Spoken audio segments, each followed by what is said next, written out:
Hello, welcome back to the ministry, and we're back on part 2 of the Inception review. And as we go a little bit deeper, we're going to delve a little bit deeper into these dreams, okay? I'm going to try to do my best to dissect the dreams as well, to give you a little bit more understanding of the dreams that happened in the film and my association with these types of experiences in my own dreams. So let's recommence. Let's see here. So he agreed to the deal, and him and his partner go and they get on a plane, and he's like, "Can you really do this?" He says, "Yes, I've done it before. You just have to go deep enough." His partner asks, "Who did you do it to?" He looks very distracted as he looks out the plane window, and he says, "We need to find a better architect." So he avoids the question. So let me take a moment and explain to you ever so slightly what it is that he's talking about doing.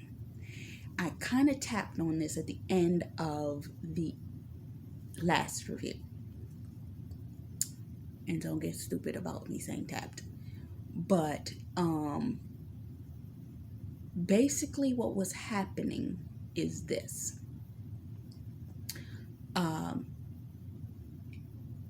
In the first part of the dream, which I explained in the previous video, he went in to extract information. Confidential information that he needed from this Asian man, Mr. Sato's mind. He extracted it, but he didn't get everything that he needed, because he wouldn't have been trying to force it out of the guy at the end of the dream before they were pulled out.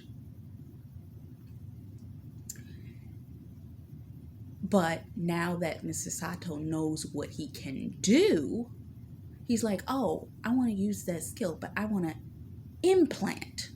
Meaning he now wants to take a thought and put it into someone else's mind. Why is this relevant? Why are we talking about this? What is the importance of this? Why, as a Christian, do we even need to know this? You are dreamers. You dream.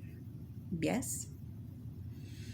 I don't even think that you would be drawn to this type of video if you weren't a dreamer. Okay? Other than you just want to hear the movie review. When it comes down to demonic activity, especially witchcraft, I was listening to Dr. Jolene Whitaker yesterday, and she was making the point of saying that a lot of Christians talk too much about what the enemy is doing. If that's your focus, then yeah, if all you're talking about is what the enemy is doing. But if you're taking what the enemy is doing and using that to equip somebody with the ability to gain understanding to what's happening to them, oh yeah, they need to hear it. The equipment necessary in order to fight these battles, okay? When you are being pursued in a dream by a monitoring spirit, because that's exactly what that is when it comes to demonic manifestations in your dreams, you're going to notice something's off. Now, in this case, it's not demonic. It's with people. People are incepting a person's dream. But in the case that it happens to Christians, you have people that are trying to monitor, depending on how impactful your gift is, they're trying to monitor your moves to make sure that you don't get where you're trying to go. Okay?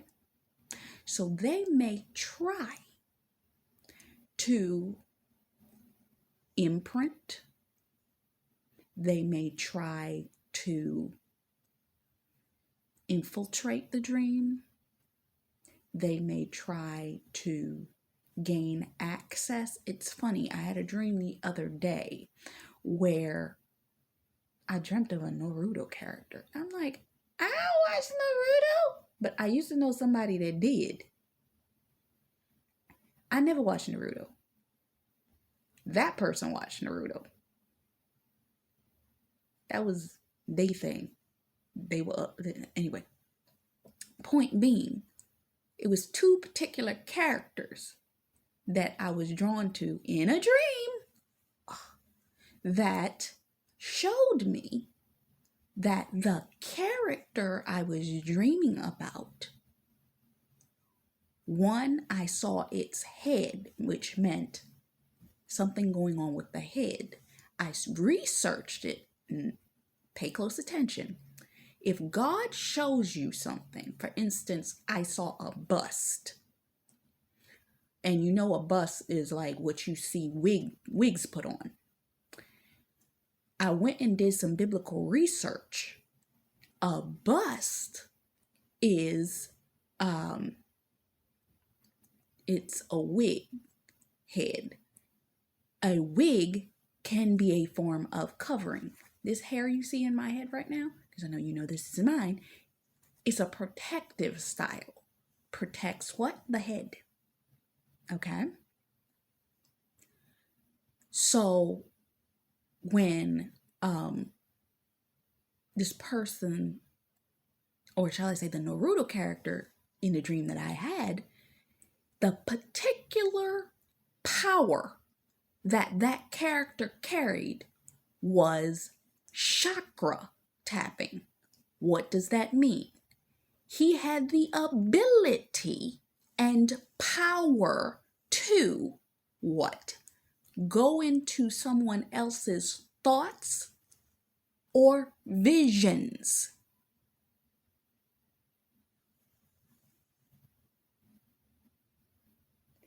Be careful of who you're associating yourself with, okay? So, why am I telling you this? Because the concept of this movie is about people infiltrating another person's dream realm. Does that happen? Yes. They use things like chakra tapping. They use things like monitoring. I'm going to tell you something that happened to me. I used to know a woman. We were roommates for a while, about 6 months or so. And at first, I thought she was 100% Christian. I thought she was, and she was like older, and I was like, oh. And then I remember one particular day, I was preparing to go out. And she was dealing with something in her body. So because she was dealing with that, I decided I need to get some air and get out of here. I knew what I was going to do. I was like, I'm going to go. I needed to go get my hair for that upcoming whatever it was that I was doing. And it was some other stuff that I needed to do that day. And because of that, I was thinking about that. Okay, I'm going to go out and I'm going to do this, da, da, da. So I'm preparing to walk out the door. And she turns, she's laying in bed and she says, have a good time shopping. I never told her I was going shopping. I told her I was going out. You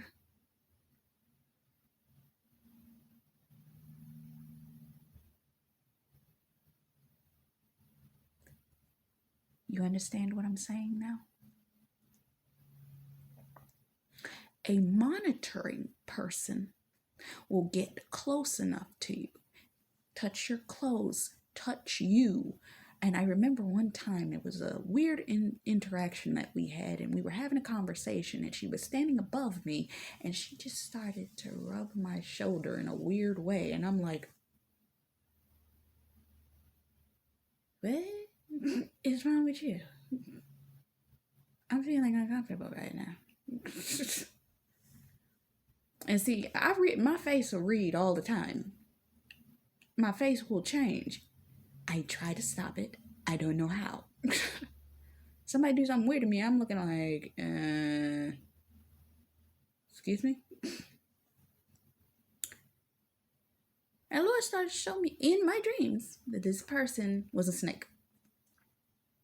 I happened to come across Stephanie P's video where she was talking about a person with a monitoring spirit.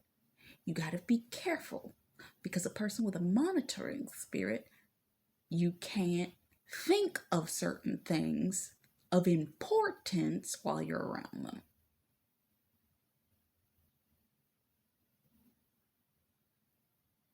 Because they're looking at your thoughts.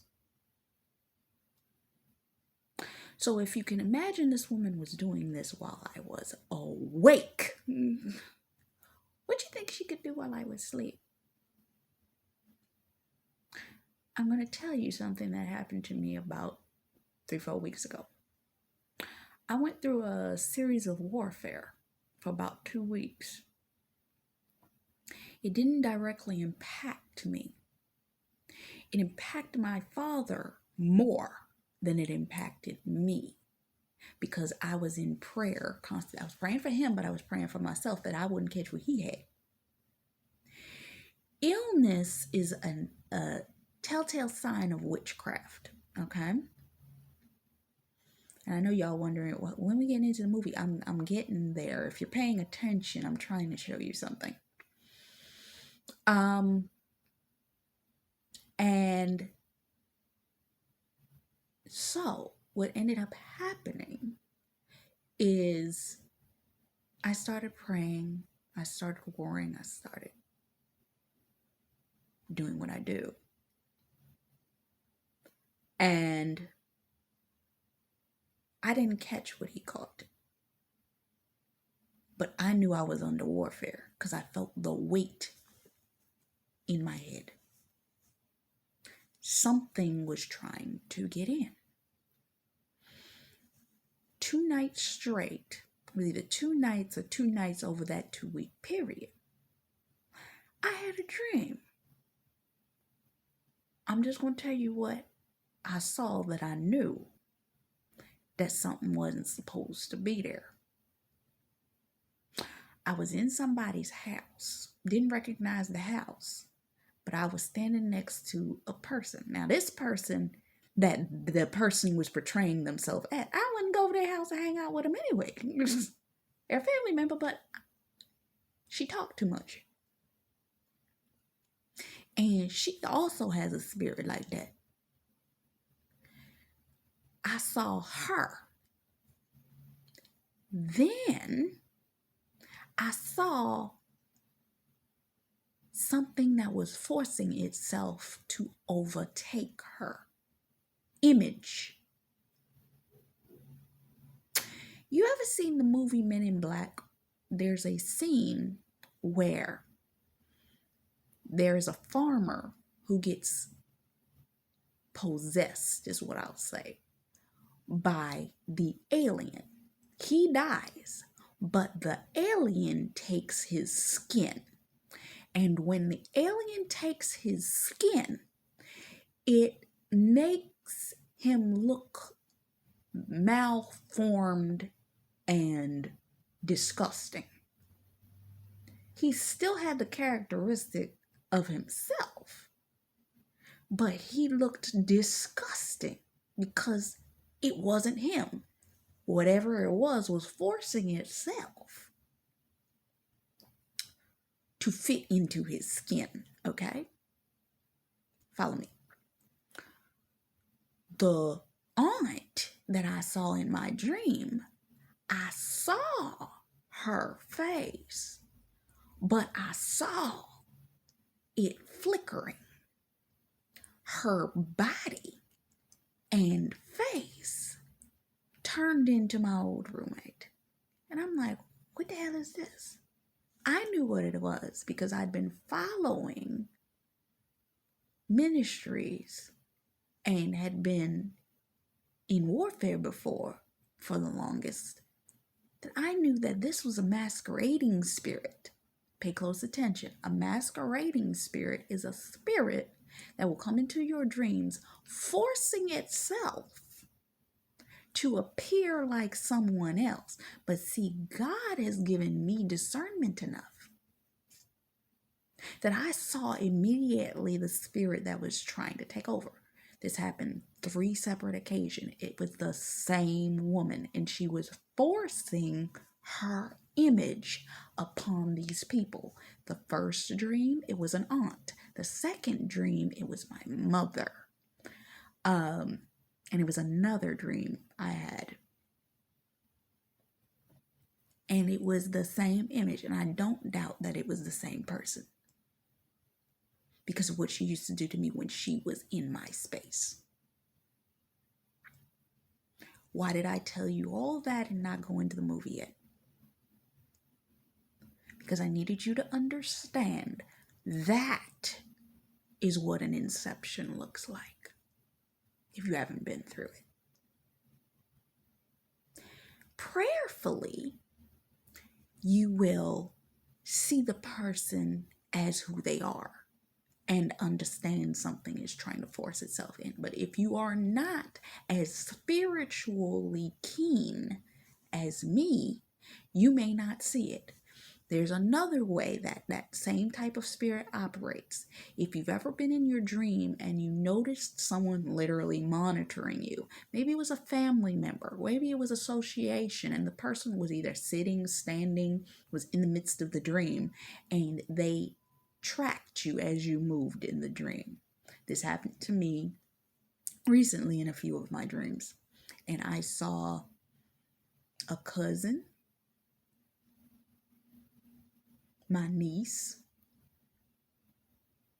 and it was somebody else. And all I saw was their eyes tracking me. All they would do the whole time in the dream was this.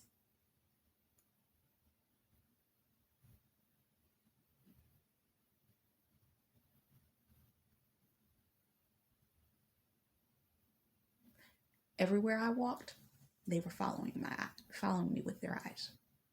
And sometimes, one time in the dream, I think it was the second dream, once they realized I realized it, they were trying to just straighten, doing this. Straight at me. I was like, what the? All right. Now, let's get back into the movie. So, he ends up at the school where he meets the professor. In the previous part, I talked about the professor because he was like, oh, granddad's going to bring you gifts. That's who the professor is. He's sitting at his desk at the college in Paris, and he's saying, you need to let this go. And he said, I can't let this go, and you know why I can't let this go. And he's like, are you sure you want to do this? He's like, yeah, I want to do this, but I need your help. I need the best person that you have. And he's like, why can't you do it? He's like, you know why I can't do it. Ma won't let me. And he looks at him and he says, you need to take care of that. You need to let her go. And he's like, I need your help. And he's like, okay. So We are then introduced to the young woman named Anastasia. And I find it interesting that her name is Anastasia, because I've been thinking about watching another movie, Anastasia. And to me, that has an association. Y'all want to comment, say something about, yeah, go do the review for Anastasia. I may or may not. I also looked at Beauty and the Beast, the live performance with her the other night. Should I do that review too? Let me know in the comments. But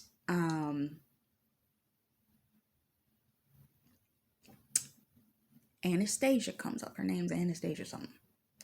He meets her, and from our understanding, he takes her outside and he said, I need you to create a maze that takes 2 minutes to create, but 1 minute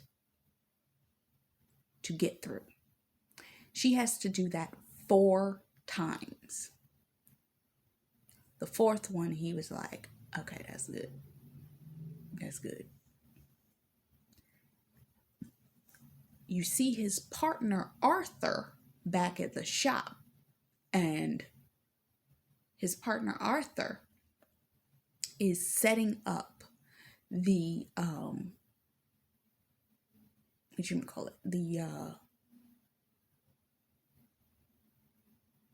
the ability to go into the dream. Meaning he had a case and all that, and he set up the chair and all that stuff. So the next scene you see Cobb. I'm just gonna call him Cobb because that's the name I noticed they were calling him the most.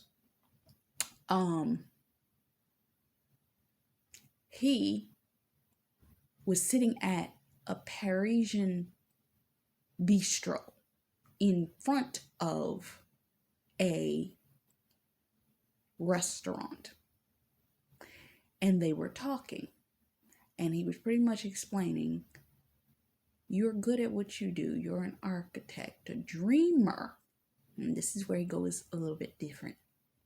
He talks about a dream is a loop. It goes circular.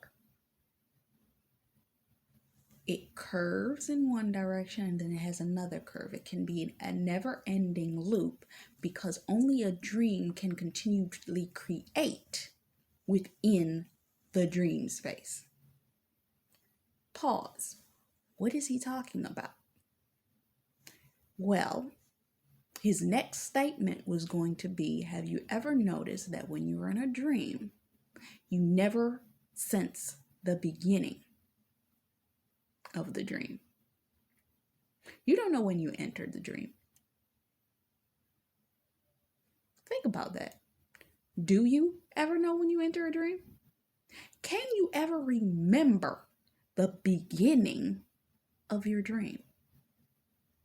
For those of you that have been taking my advice or took it since the first part of this, do you remember or have you noticed, and if you haven't, pay attention to the next dream you have. And I'm going to let you in on something. God is pouring out his spirit very heavily this month. Meaning you will have the ability to ask the Lord to pour into you dreams. Ask him if you want to test this. Do you know when your dream started? It always feels like you're just in the middle of it. Is this true?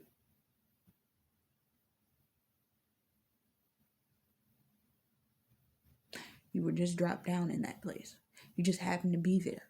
I don't know how I got here. I don't remember walking here. I didn't take a plane to get here. I didn't fly here. I'm just here. I didn't walk into this room. I'm just in this room.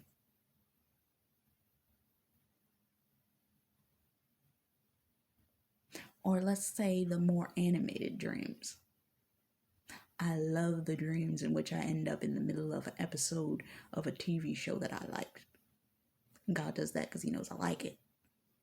See, God knows how to cater to you. Whatever it is that you desire to look at, or maybe you watched before you went to sleep.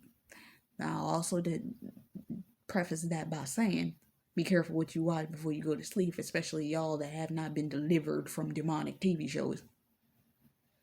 The Lord allows me to watch certain shows, but they're never heavy demonically. Some of y'all be out there looking at the heavy stuff, horrific stuff, demonically demented stuff. But I wanted a little jump scare. I just wanted to see that movie. God don't let me watch that stuff. Heck no. There are spirits attached to that. Are you kidding me? I have to be careful about even the shows that he allows me to watch that have little demonic presence in it.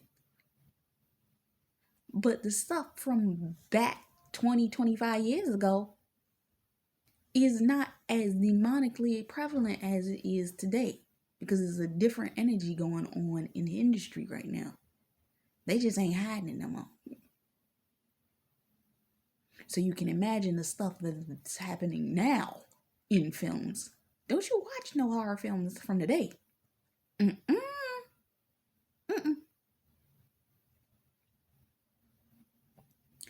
But yeah, he'll drop me down in the middle of an episode of a TV show, and I'm like, wait, this isn't exactly how this episode went. Wait, this isn't an exact episode, but I can tell because I know the show. I'm like, wait, this is a different time frame. Wait, what season is this? Wait, the woman that is in this, that's playing this character that I like so much, she looks like this, which means it took place at this particular point in time. Okay, and God's like, just watch. I'm like, okay, I'm watching the characters. I'm like, who is that, and who's that, and who's that? And then I'll wake up, and he'd be like, now what did you see? And I'll write down what I saw, and then he'd be like, who was in the dream? I'll write down the names. What do their names mean? I'll check that out. I'll do deeper research. Just like the other day I had Naruto in my dream. I was like, oh, that's Naruto. What does Naruto do? What are his powers? What are his strengths? What was his purpose? And it has to have something to do with his head, because that's all I saw in the dream. I'm teaching you something. Getting back to the movie. So he's like, why didn't you see the beginning of your dreams?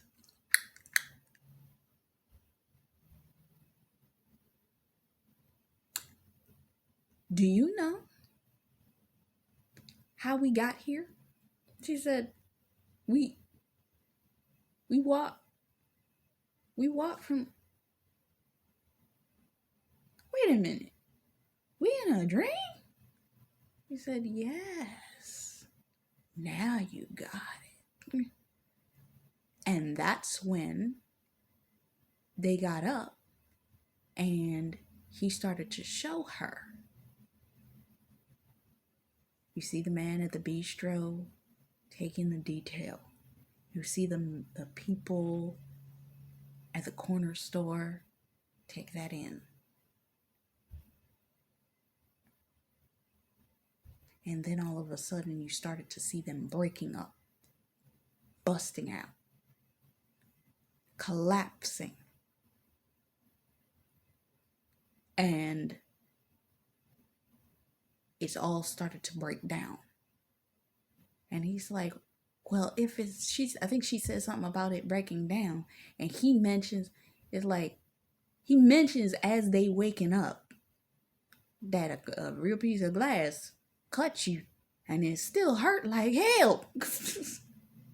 And she wakes up and she's like, oh my God, we were in a dream. And he's like, yeah. And his friend starts to explain that it's an old military tactic that they wanted to train their soldiers. So what they would do is put them to sleep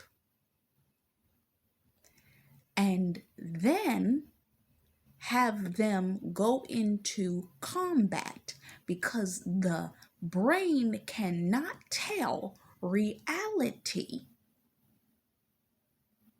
from a dream.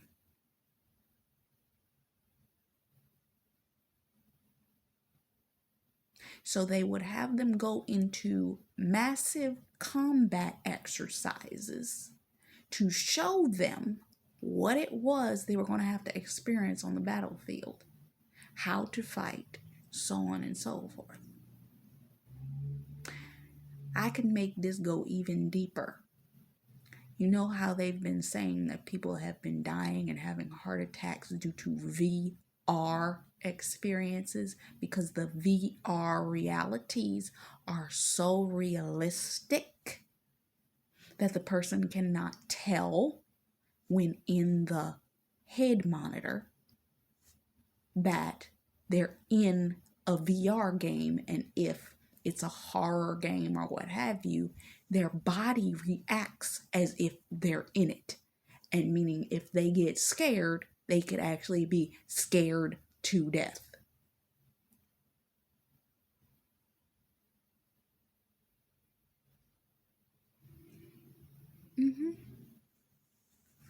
If you have a VR monitor or know somebody that does, pray for that person. Pray for that person, especially if you know or have any inkling that they're a type of person that likes to watch horror movies and things that scare them. Because let me tell you something. The fact that they even do that, if they go to sleep, it will literally infiltrate their dreams. They will start to dream what was happening in the VR device. And it will become their spirit's reality. Okay? I'm going to tell you something. When I was a teenager, I didn't have many friends. So I liked the show that I watched when I was a kid so much that I would begin to imagine episodes. This was before I started writing fiction. And I started to train my brain that I would go into that space where I would imagine episodes whenever I wasn't thinking about anything. And I trained my brain so well that years down the line, when I actually started to come away from that show and come away from a lot of that stuff, my brain, in a moment when it was stasis, meaning I wasn't thinking about nothing, automatically go there.